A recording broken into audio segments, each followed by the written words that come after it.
Good morning, everybody, and welcome to the 2026 summer webinars from the Middle East Forum of Falmouth. I'm Andrew Davis, president of the organization. And for those new to the forum, we are a 501c3 nonprofit run 100% by volunteers, founded in 2006, 20 years ago. Over the course of each season, we present a series of talks that present a broad range of perspective, opinion, and analysis addressing the complex issues facing the Middle East. Today, via the electromagnetic wonders of the internet, we now have speakers and audience members scattered across the globe. As we all know, the Middle East is in dynamic flux and has been turned inside out by the ongoing war and the closing of what now appears to be two international waterways, and of course, ever-shifting alliances.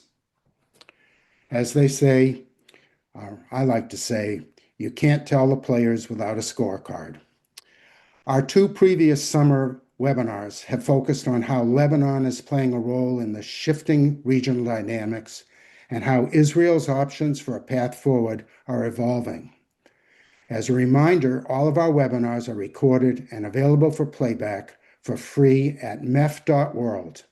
I encourage you all to view these recordings.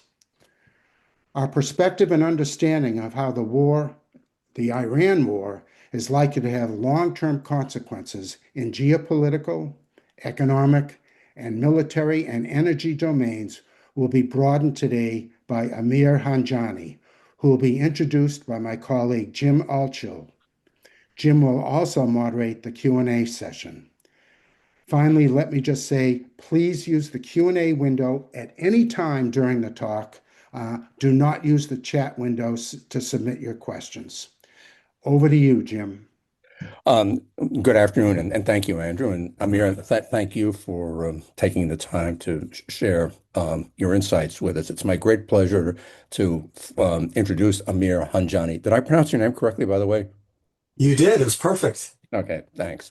My name gets mangled a lot, so I'm always careful about that. Mine too. Okay.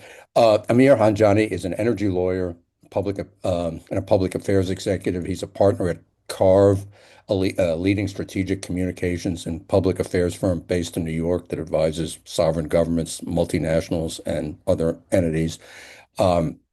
He has also held senior roles at top foreign policy think tanks. He was formerly a board member at the Atlantic Council, and he is now a board member at the Quincy Institute for Responsible Statecraft. His work focuses on U.S. Iran relations, Persian Gulf security, global energy dynamics, and U.S. sanctions policy.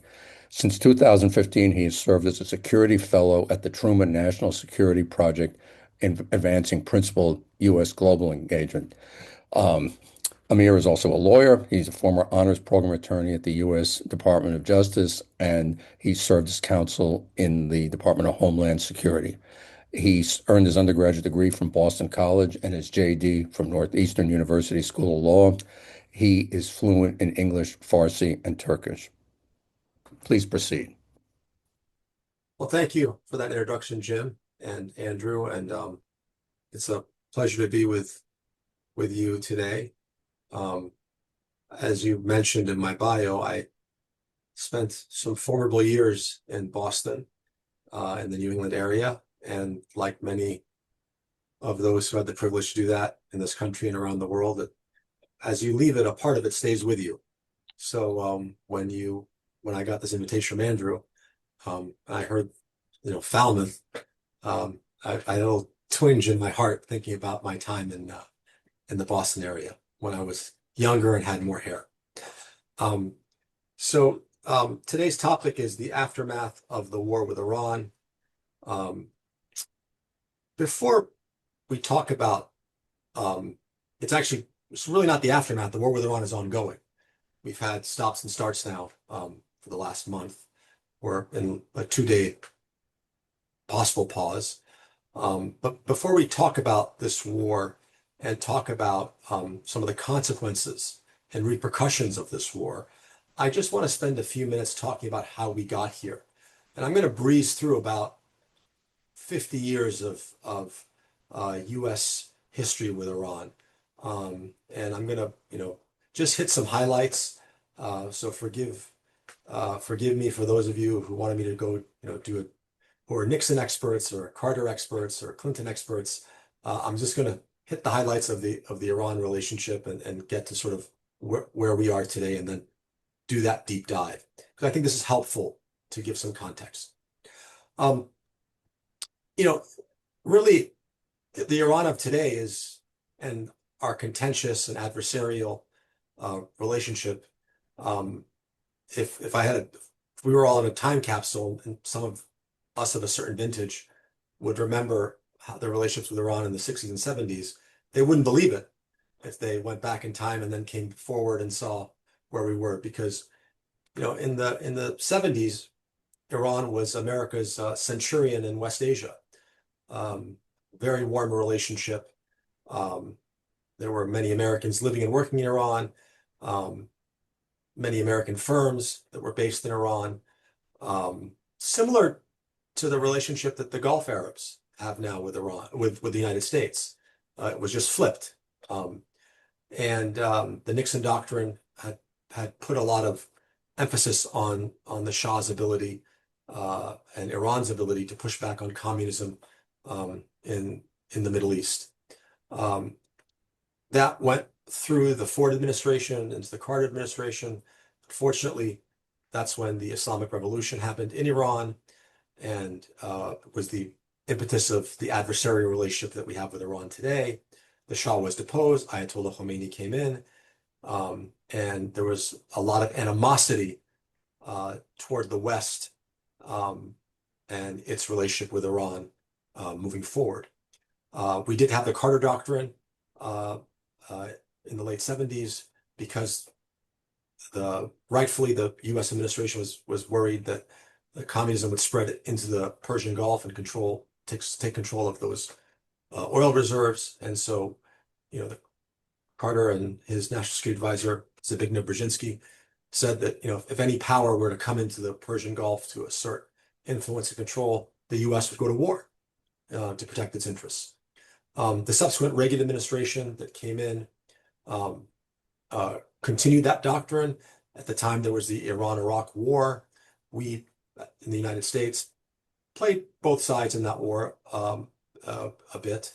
As Henry Kissinger said, it's in our interest to see that war go on and both of those countries sort of decimate each other. And they did that. During that time, it's interesting, Iran started to exert some of the things in the Persian Gulf that it's now doing so with great lethality by trying to disrupt the oil flows and the oil ships. The U.S. Navy went in there, it sunk, every Iranian boat, freedom of navigation prevailed. And that was a lesson to the Iranians that, you're not going to come in and think that you can exert influence into the Persian Gulf. We get into the Gulf War of the Iraq invasion of Kuwait in 1990, and George H.W. Bush pushes back, pushes Iraq out of Kuwait. And what happens after that war is essentially a security architecture that exists till today. There were bases that were put into the Persian Gulf in Bahrain, the U.S. Navy that came about in the 80s. A lot of U.S. troops in Kuwait, in Saudi Arabia, eventually in the UAE. The Brits were in Oman. The Clinton administration comes in 1993, and they articulate a policy of dual containment, which is we're going to contain Iraq, we're going to contain Iran.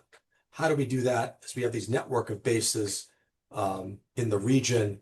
They get aggressive with U.S. sanctions policy on both countries. And really the more permanent footprint you see of U.S. Military power comes into effect. Then we come to 9/11 and George H.W. Bush, and the U.S. takes really a fork in the road of history. It invades Afghanistan to overthrow the Taliban. and then it focuses very clearly on deposing Saddam Hussein. Again, in this time period of the 2000s, it is heavily investing in U.S. military footprint, U.S. military infrastructure, political relationships in the Gulf Arab states, the Persian Gulf, as well as trying to conduct peace with Israel and the Arab states and the Palestinians. There was a glimmer of hope after 9/11 because the U.S. and Iran had some contacts whereby Iran said that if there were U.S. personnel that were stranded in Afghanistan, they would help the U.S. military, give them overpass through Iran to rescue them. Also, there was a lot of intelligence sharing because Iran had a lot of intelligence on the Taliban. There were no friends of the Taliban. And that was going on. And Iran, with the invasion of Iraq, it thought that was a good thing that Saddam was going to be deposed, even though it didn't like to have America on both its flanks. It thought that the relationship with the United States could foresee something more positive. That ended when George H.W. Bush gave the Acts of Evil speech in Congress. He labeled Iran, North Korea, and I believe Syria, if I'm not mistaken, as part of the axis of evil. This drove the Iranians, those in Iran who wanted a better relationship with the U.S., crazy. The hardliners said, "I told you so." And then Iran starts really its destabilizing activity in Iraq and in Afghanistan, working against U.S. interests there because it believed that if the U.S. were to stabilize the situation in both countries and gain a permanent foothold in those countries, that they would be next. We go into the Obama administration. Obama sort of sees what's happening, looks at this chessboard in the Middle East and says, you know what, it's been a real mess here. We were talking about surpluses at the turn of the century. Now we see deficits. We have the great financial crisis. I want to get out of this mess. I want to pivot to Asia. That pivot really never happens, but he tried, and he and his national security team say, we're not going to agree with Iran on probably much, but if there is something that we can sort of work on with them, it's this nuclear program, because this is a real threat to our interests, our partners and allies in the region, and to global proliferation security as a whole. A state like Iran, a revolutionary state, a revisionist state, having a nuclear program is a threat to global peace and security.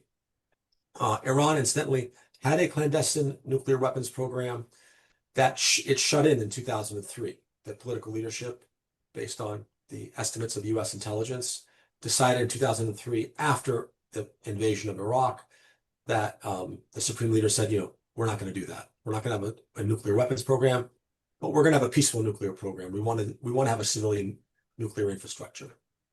Obama starts to engage with Iran through the Omanis, and after 3 years of very, very intense negotiation, comes up with this JCPOA, the Joint Comprehensive Plan of Action, which just takes the Iranian nuclear program. It doesn't address other fundamental issues between the U.S. and Iran. It doesn't address the issues of state sponsorship of terrorism.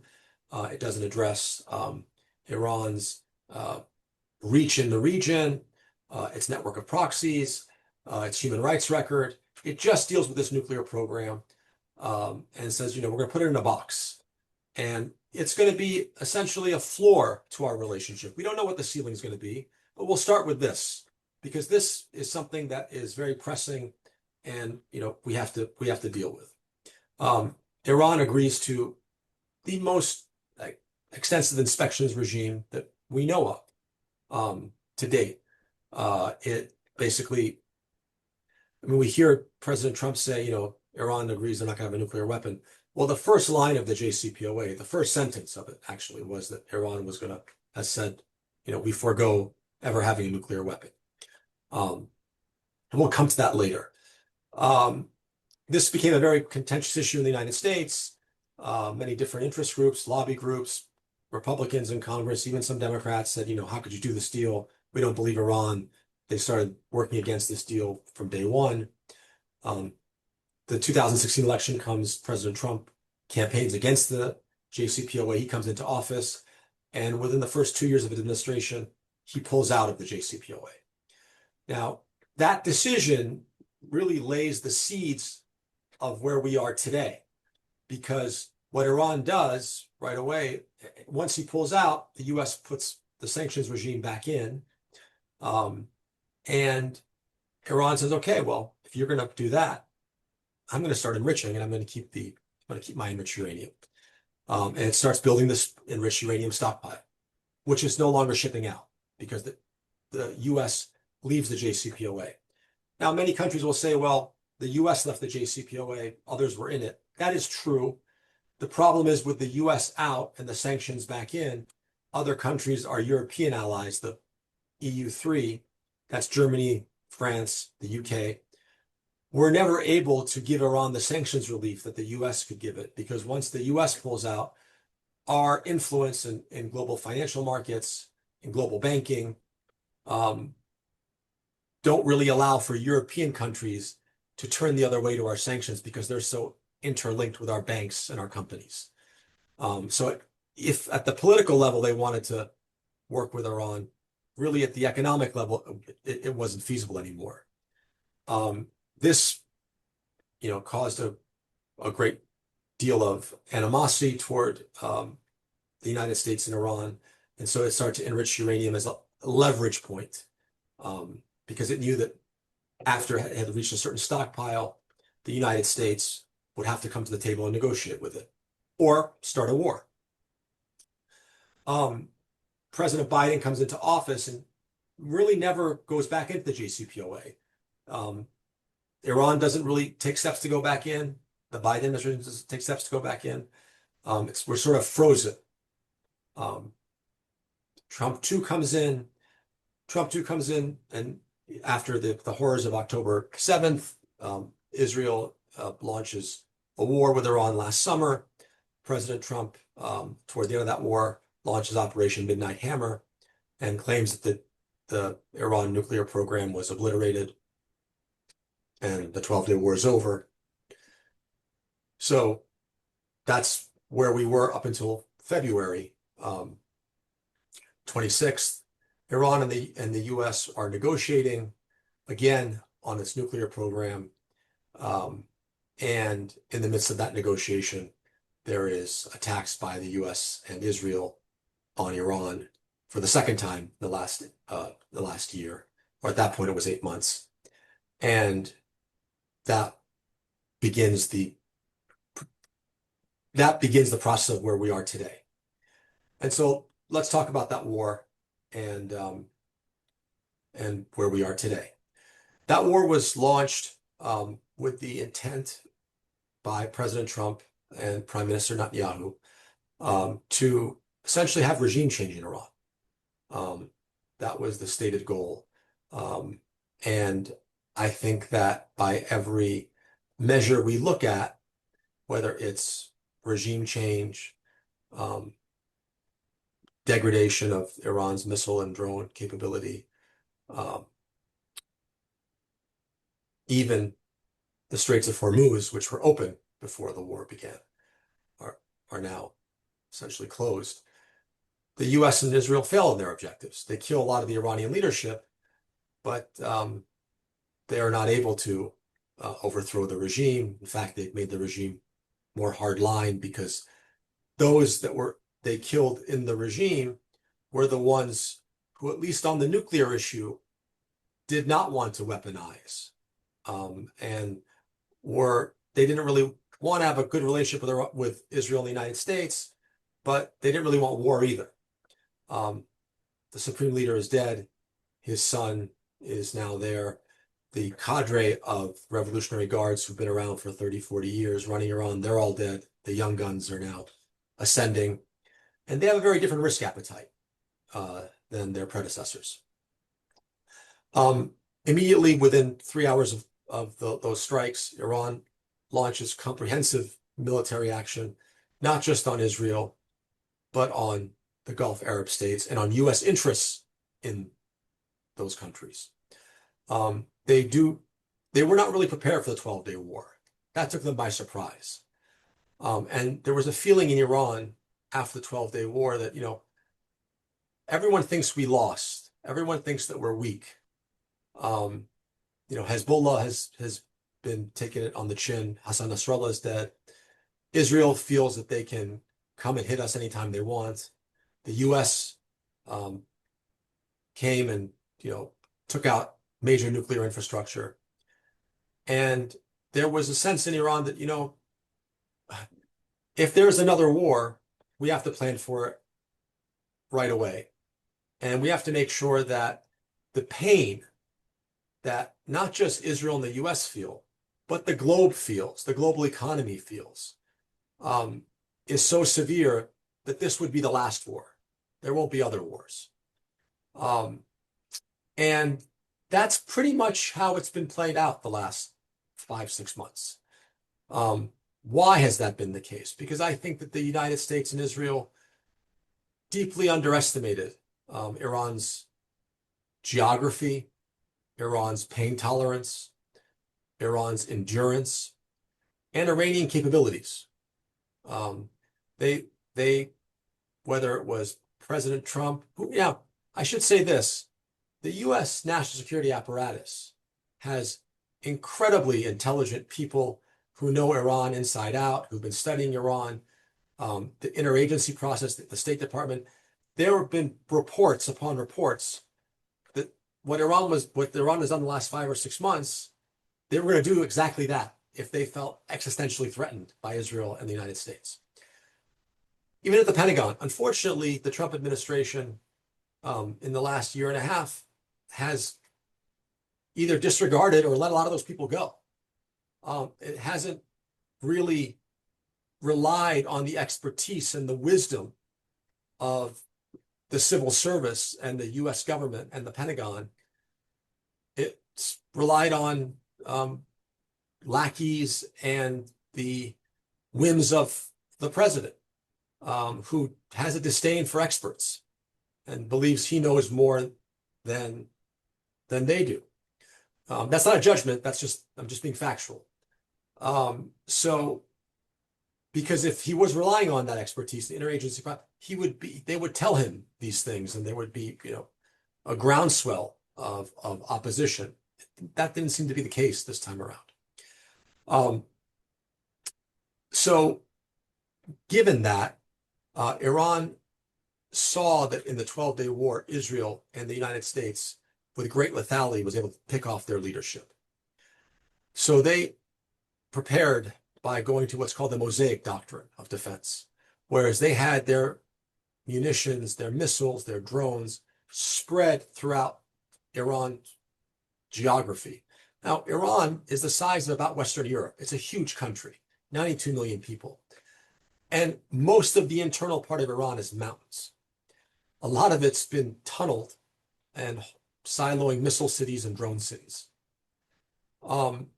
It gave these generals autonomy. It says this: if they had a plan, if the leadership is struck, if the supreme leader is dead, you guys are on your own.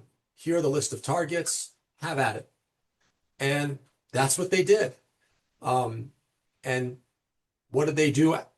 Every step of the way, they started increasing their ability to penetrate the shield, various shields in the Persian Gulf, not with huge success. I would say 90% of their missiles and drones were intercepted, but those 10% that got through caused a lot of damage. It caused so much damage that we've drained about half our interceptors right now globally. Why is that significant? Well, it's significant because Iran is, for all that it is, it's a second-rate power. It's not Russia. It's not China. The U.S. can lose the Iran war, and it doesn't really matter to the U.S. We've lost other wars. We've lost Vietnam. We replaced the Taliban 20 years later with the Taliban. We are a wealthy country. We have 2 oceans. We have neighbors to the north and south of us that are friendly. We're the richest, economy in the world. Iran is not an existential threat to the United States. China is a comprehensive power, and if we're draining our industrial base and our defensive munitions in East Asia and bringing it into the Middle East, into the Persian Gulf, that creates a huge problem for U.S. policymakers and grand strategy, right? So having said that, where are we today? Where are we now, given that backdrop? Well, I think Iran's put the Trump administration into a corner. It's put it into a corner, and the Trump administration doesn't know really how to get out of it. And the reason for this is because Iran wants to make sure this doesn't happen again. And the way that it's come to this formula where it doesn't happen again is it doesn't want U.S. bases surrounding it anymore. It is going after the U.S. base infrastructure in the Persian Gulf. And in Kuwait, in Bahrain, in Qatar. Qatar House Central Command, which was the largest U.S. base outside the United States in the world. During this war, Central Command moved back to Tampa. It didn't stay in Qatar anymore because Iran was hitting it with great lethality. That's a big deal. The only country to launch ballistic missiles at U.S. bases has been Iran. It's not China. It's not North Korea. It's not Russia. It's been Iran. Second, what it is asserting right now is it's saying the Straits of Hormuz, they're saying, we being Iran, aren't going to let it go back to the way it was, because if we let it go back the way it was, then there's no cost for you during this war. You've come and you've taken out the Iranian leadership. You've come and you've taken out our infrastructure, and you want to go back to the way it was. Well, we're not going to let you go back the way it was. We're going to make sure that we have control over this waterway to make sure that you won't dare do this again. Because anytime Iran wants to now, as we've seen, with very minimal effort, they can shut down the Straits of Hormuz. Now, remember the big picture. For the U.S., yes, it's a blow to power and prestige, but we don't get much oil and gas from the Straits of Hormuz. We're an energy superpower. Over the last 30, 40 years, we produce more oil than any country in the world. That oil that comes out of the Straits of Hormuz, 80 to 85% of it goes to Asia. That's on both sides, both Iranian oil and Arab oil. That oil goes there, doesn't come here. Some of it goes to Europe as well. So for us, when President Trump says, I don't really care what happens in the Straits of Hormuz, it's other people's problems. Then the next day he says, well, no, it's our problem. But when he says that, he's correct. 30, 40 years ago, that would not be the case. Today, that is the case. The Gulf Arabs see this and have seen this, and they're horrified because they, although have no love lost for Iran, they see Washington going to war with Iran not being fully prepared, doing it very haphazardly. Really going into this war, what they foresee as for Israel's interests, not their interests, not being consulted, but also now having to pay the bill.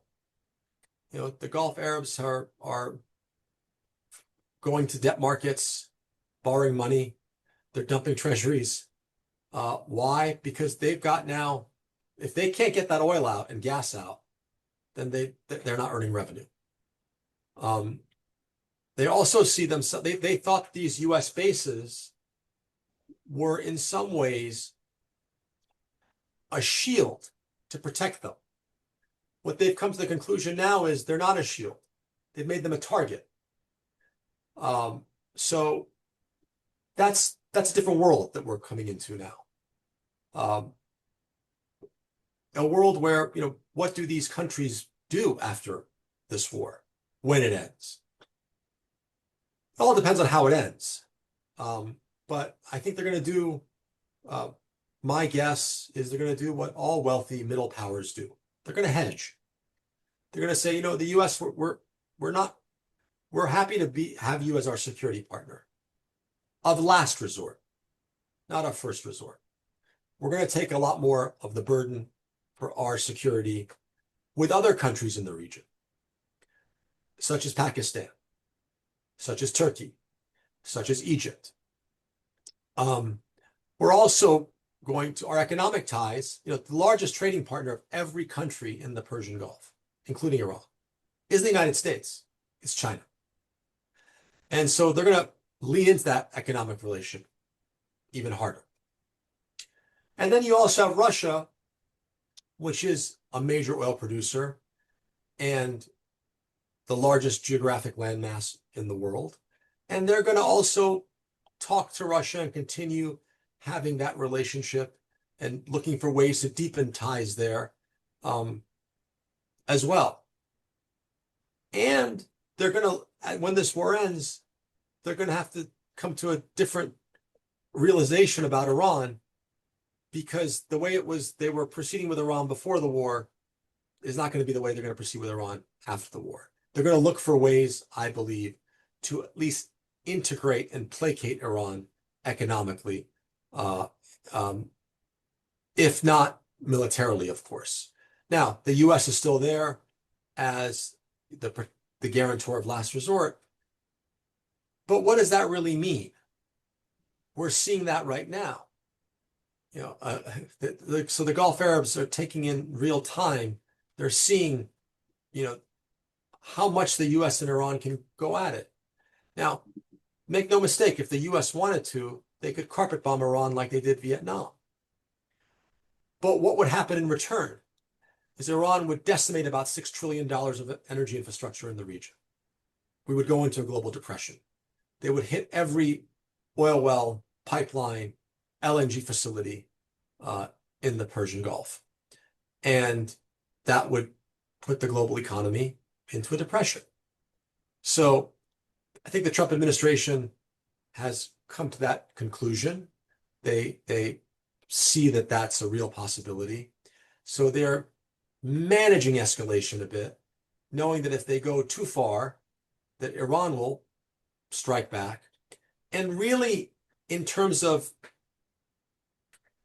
energy infrastructure being decimated, Iran has the escalation dominance, because while the U.S. can destroy Iran's energy infrastructure, and that'll have some impact on the global economy, not much, but some, the damage that Iran could do to the Gulf Arab energy infrastructure will most certainly have a devastating effect on the global economy, from everything to agriculture, to the chips that are made in Taiwan, petrochemicals, and most obviously to the gas at the pump. So, and I believe that all of these things that we've seen played out were well known to the USG and to the National Security Council. It's unfortunately they just didn't sway the president, or he didn't care. I think he came off the Venezuela high, and along with Prime Minister Netanyahu thought, we could snap our fingers and within a week or two, maybe a month, we would get rid of this regime and there'll be brighter days ahead. It was a bet. It was a bad bet. So where do we go forward from here? I think the U.S. and Iran are going to have to come to some understanding with regards to not just the Straits of Hormuz, but on U.S. military bases in the region. Because I feel that Iran is not going to tolerate being encircled by the United States anymore. Why it wants that control of the Straits is because the Navy, the Fifth Fleet based in Bahrain, it doesn't want to allow U.S. aircraft carriers and U.S. naval carriers to come right back in and be in the Persian Gulf and rearm and re-up. It doesn't want HIMARS weapons and missiles pointed at it. Now, Of course, you could always fly these things in, and the US can do that, and I'm sure they will, but it's just going to be a different power projection moving forward. Um, and all of that comes down to the Straits of Hormuz, which were open before the war began. And it's in Iran's interest to keep them open as well. They need to sell oil and gas just like everybody else.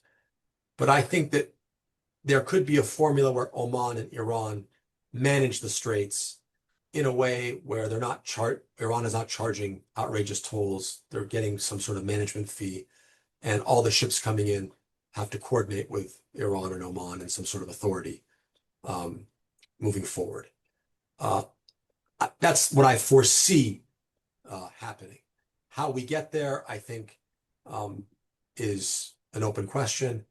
I don't think we can do much more damage to Iran than we've done in the 40 days war that we had.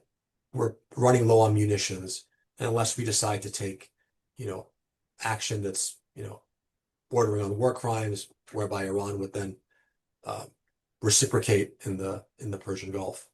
Um, I don't think either side wants to do that. So clearly, Iran, maybe they've been degraded militarily. Their political leadership has certainly um, been killed at one level. Um, they have not been obliterated. Obliterated countries go like this, and they say, the war's over, whatever you want. They continue to launch missiles and drones every day. They control the straits right now. They've shut that down.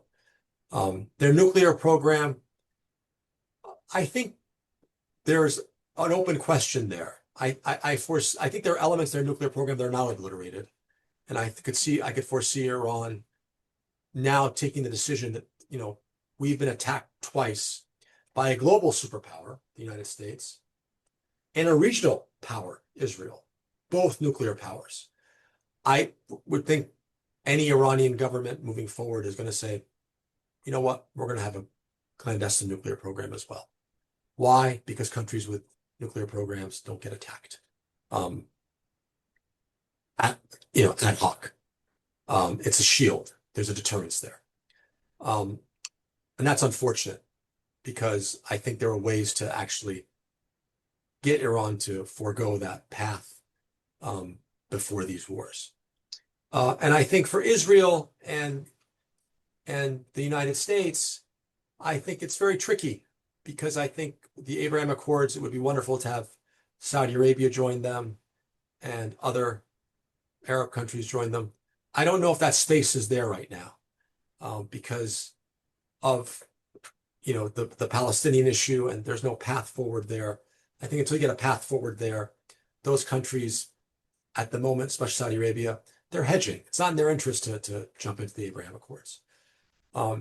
So that leaves a Gulf security architecture, I believe, very open to working with regional states to not just counter Iran, but to integrate Iran after this war, at least economically.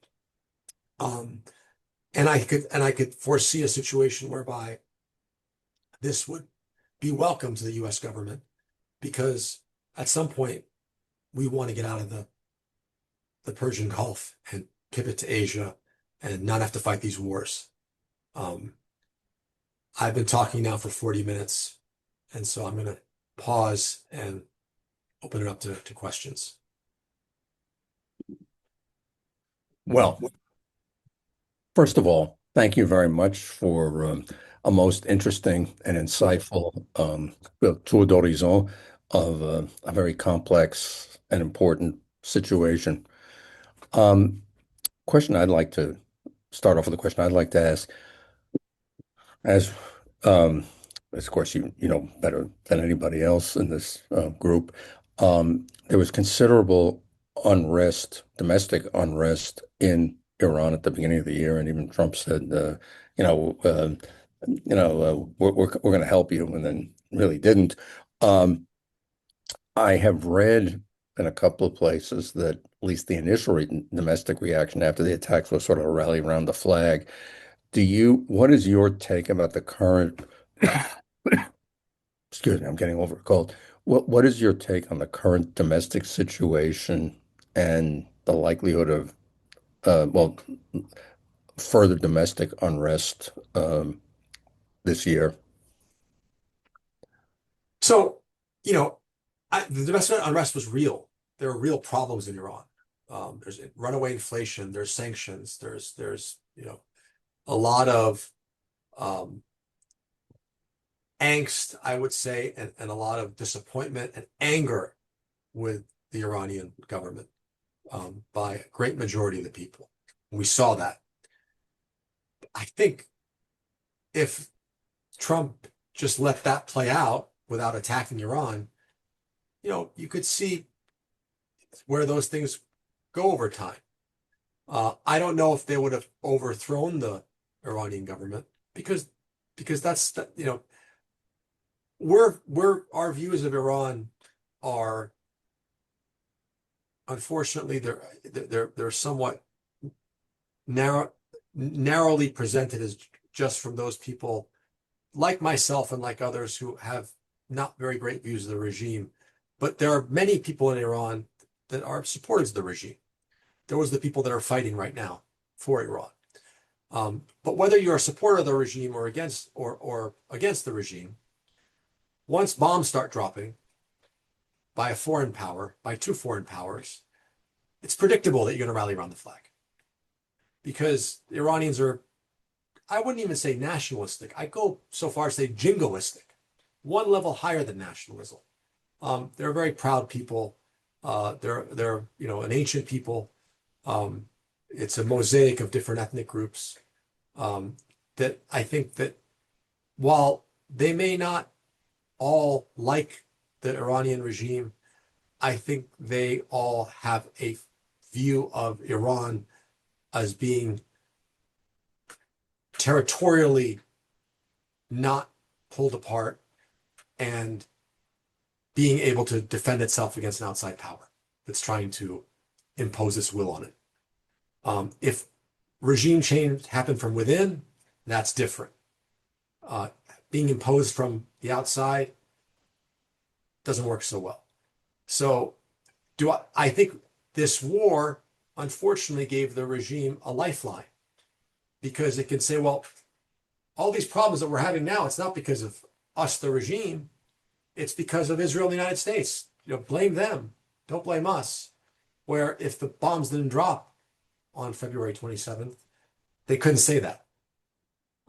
So once the war ends, there's deep, deep problems in Iran they have to address. How long until the next time people get on the streets? It's an open question. Are they actually going to reform and look for ways to open up their economy and not be so repressive? Well, if they do that, then maybe there won't be civil unrest. But if it goes right back to truncheon, then those issues come back to the surface. Okay. Well, thank you. Our last speaker, Jonathan Conricus, told us that Trump's outcrazing Iran is the proper policy. What is your reaction to that? Right. I think I personally,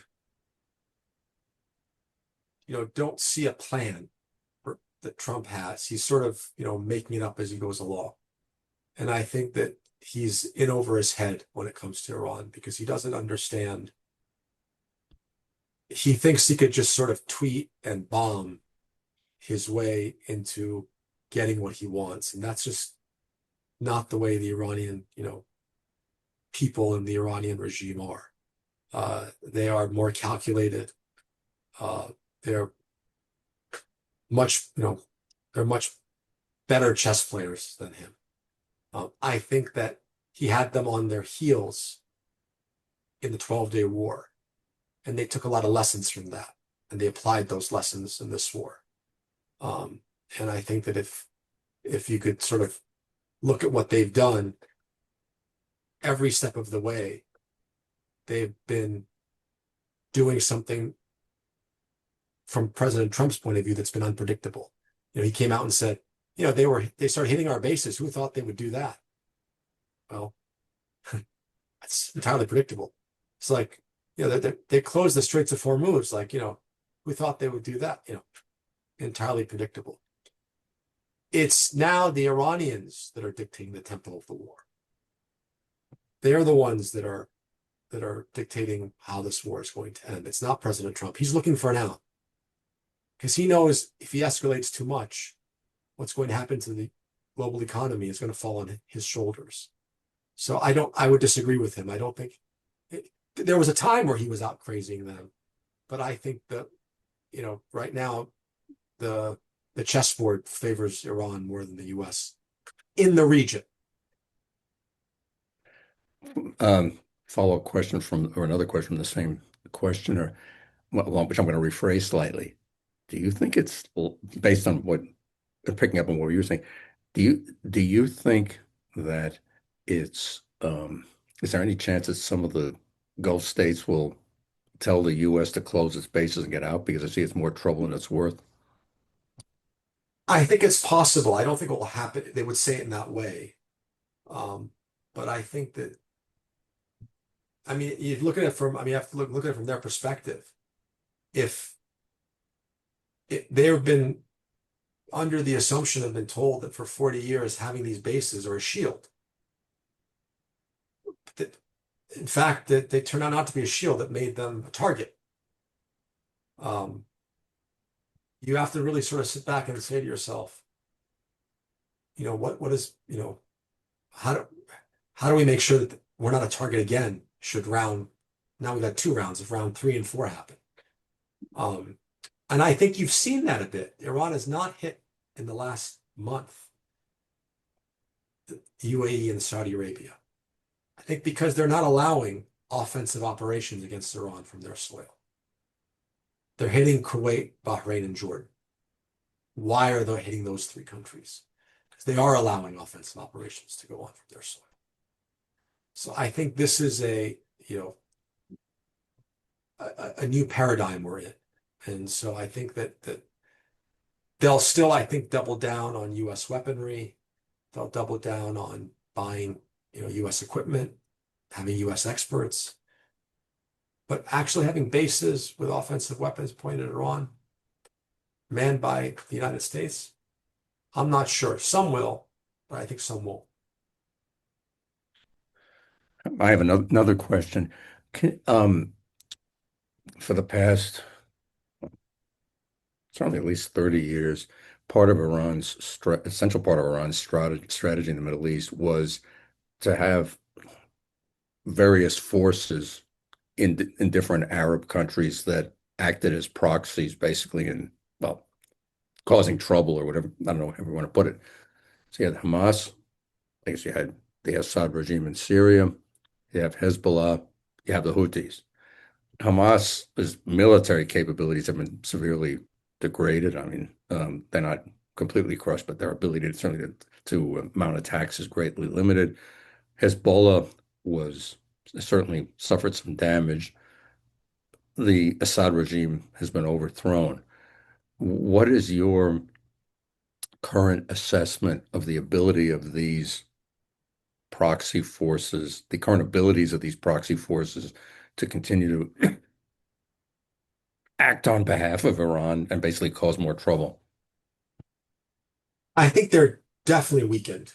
I think that the one, and they wouldn't call themselves a proxy force, but the one that's actually the most capable right now are the Houthis and what they're doing in the Bab el-Mandeb.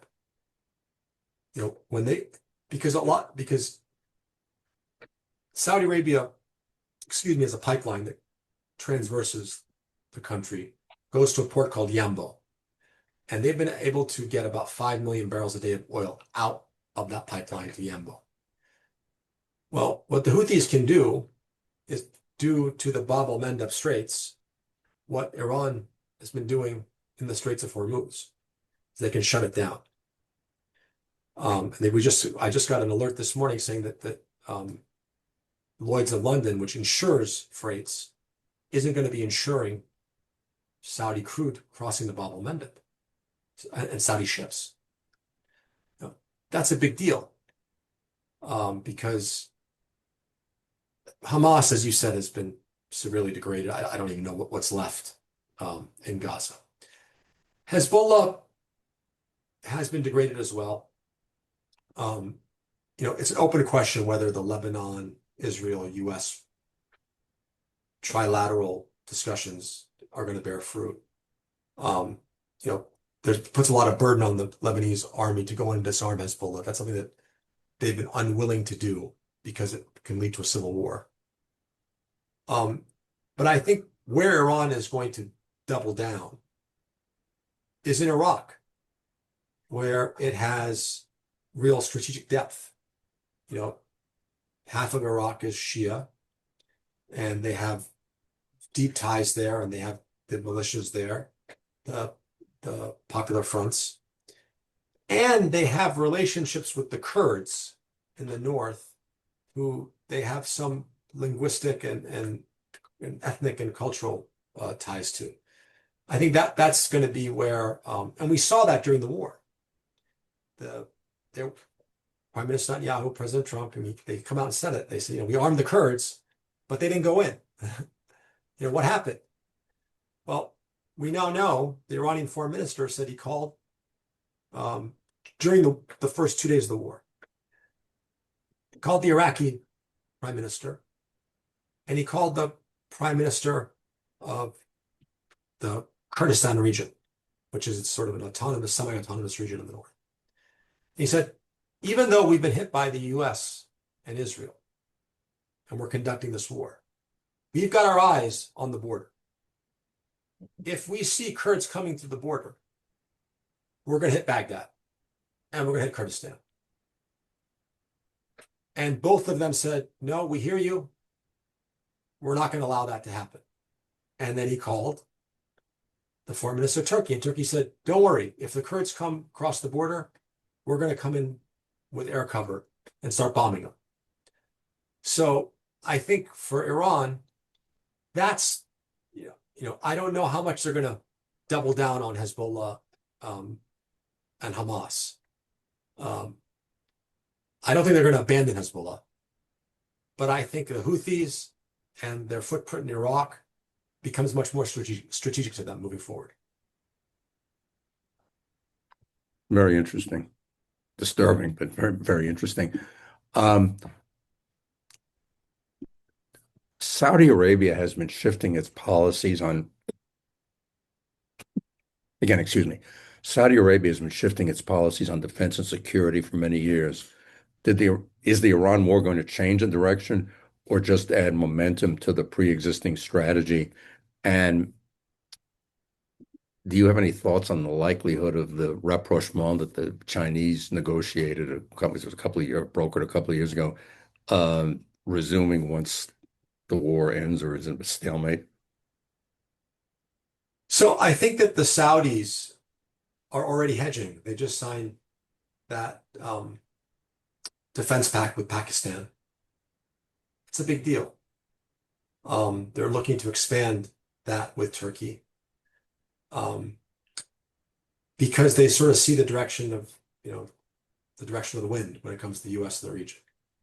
Now, they're not going to abandon the U.S. by any means, but they're going to take much more responsibility. Saudi Arabia, unlike the littoral states, the Persian Gulf, is a real country with depth, right? It's got a population of 30 to 35 million. In the past, it has, U.S. intelligence, and it's open source. They have a relationship with China. China has been building, in the past, missile technology with Saudi Arabia, because we would not give them that type of technology. I think they'll double down there on that. I think you're going to have, right now, you have sort of the GCC, which is the 6 states of the Arab states of the Persian Gulf. They never really had a unified Iran policy. It was sort of window dressing. But you really have a split now. You have a fracture. You've got Qatar, Saudi, and Oman, telling the Iranians, look, think about the day after the war. We're your neighbors. We have the financial wherewithal to invest and to help you get back on your feet. Then you've got Kuwait and Bahrain, who are taking incoming to this day.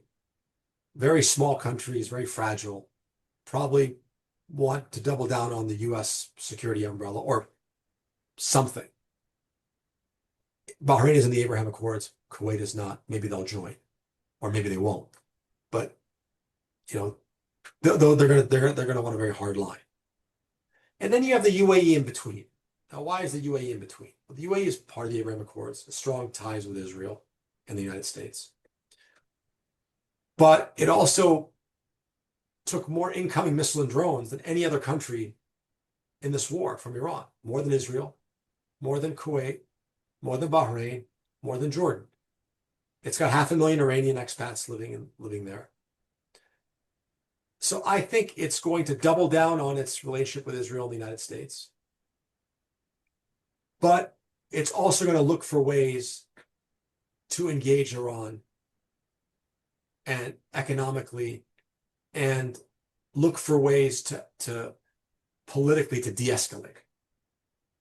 So they sit in between. They are in between these, I think, two camps, if you will. And I see the region really looking for an architecture amongst themselves to deal with Iran, because they've watched Israel and the U.S. deal with Iran for 47, 48 years, and look what it led to. You know, I used to work for a judge here in New York who said the proof of the pudding is always in the tasting, and that's what they have, what they have to go with. We are getting very close to 6 p.m. Last call for questions. Anybody else wants to ask something?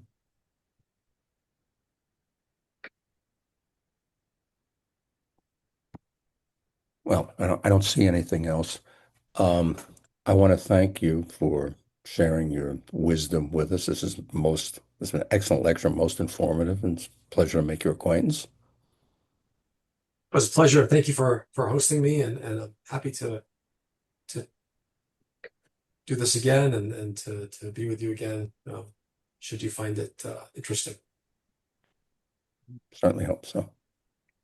Thank you, Jim. Interesting discussion. I just have 20 seconds of closing remarks. First of all, I'd like to say thank you to Amir Handjani for an informative discussion around Iran and the implications that we're going to be dealing with, I think, for many years to come. I don't foresee any end to this anytime soon. To our audience, I encourage you to visit www.mef.world and to register for future talks. The next one is on the screen right now. The challenges confronting U.S. foreign policy with a focus on the Middle East from a former ambassador. I invite you to visit our website, see the recordings of previous events, and hopefully to make a donation that enables us to continue these lectures free of charge. With that, hope to see you all again in the very near future. Thank you and good evening.